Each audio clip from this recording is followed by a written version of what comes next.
One of the first railroads created in the United States was started in Charleston, South Carolina. Chartered in 1827, by 1833 it had reached across the state to Hamburg, South Carolina, just across the Savannah River from Augusta, Georgia.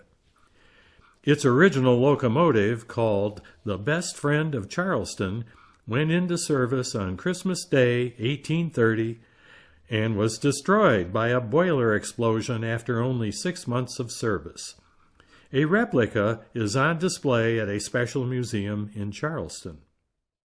In 1852, the Blue Ridge Railroad started in Anderson, South Carolina, building north through Walhalla, South Carolina, to cross the mountains and reach Knoxville, Tennessee.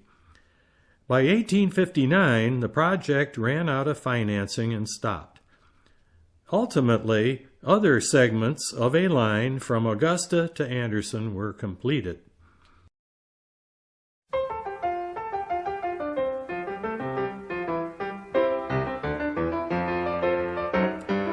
Now the fictitious history of the Central Railway starts.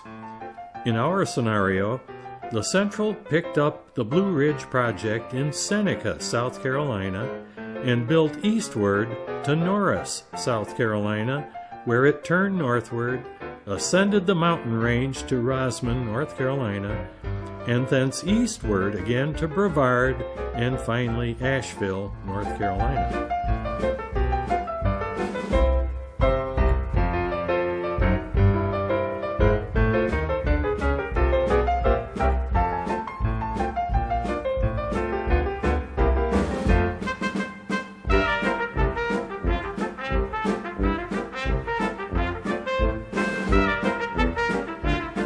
Real history then comes into play with the construction in 1873 of the Atlanta and Richmond Airline Railway.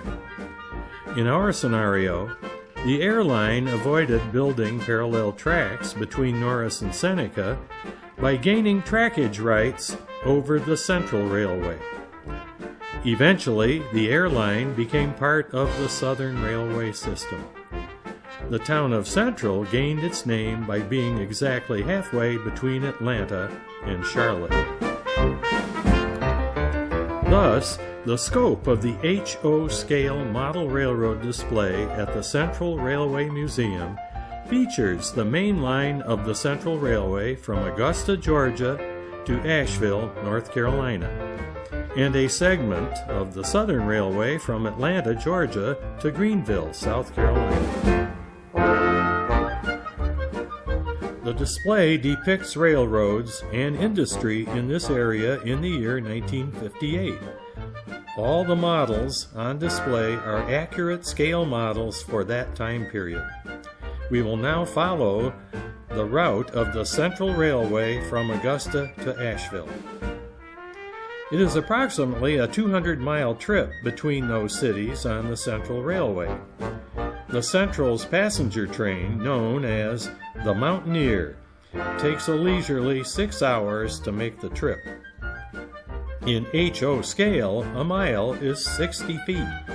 Thus, we would need 12,000 feet of HO gauge track to model the actual distance.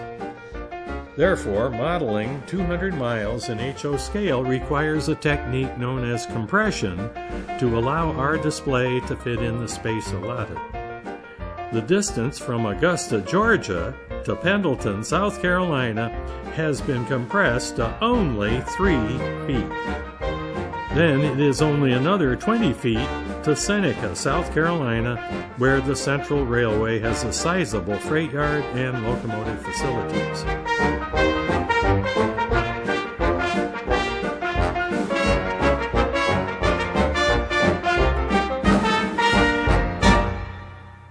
In Seneca, the Southern Railway tracks join the Central Railway, and the joint trackage continues northeast through Clemson and Central to Norris, South Carolina. Compression is again used to shorten the actual distance and to allow the town of Walhalla, once the start of the railroad over the mountains, to be represented just below the bridges of the joint Central-Southern Main Line. A track branches off at Walhalla, representing the line originally meant to reach Knoxville through the Stump House Tunnel. At Norris, the Southern continues on northeast to Greenville, South Carolina, while the Central Railway turns northward and tackles the mountains up to Rosman, North Carolina. There, the line turns east to Brevard, North Carolina, and turns north again, finally reaching Asheville with a freight yard and locomotive facility.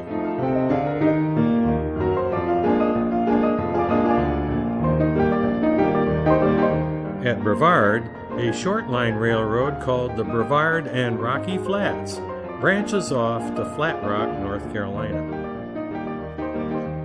There is also another short line railroad known as the Little River Railroad, which uses narrow gauge tracks to connect logging activities around Elkmont, North Carolina, to sawmill operations at Little River, North Carolina.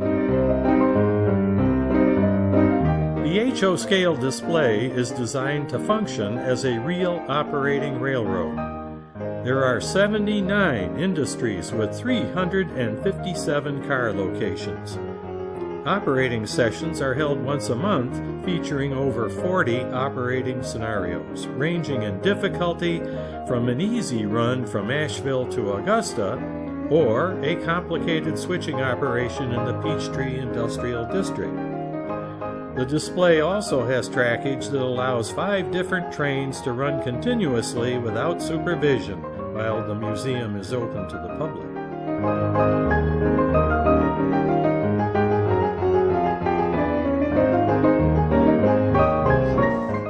The Central Railway Museum is located just off South Carolina Highway 93 in central South Carolina. Admission is free, although donations are encouraged to help with ongoing expenses. Nearby, there are several dine-in restaurants featuring a variety of menus. Area fuel prices are among the lowest in the nation. Be sure to include the Central Railway Museum in your next visit to the beautiful upstate of South Carolina.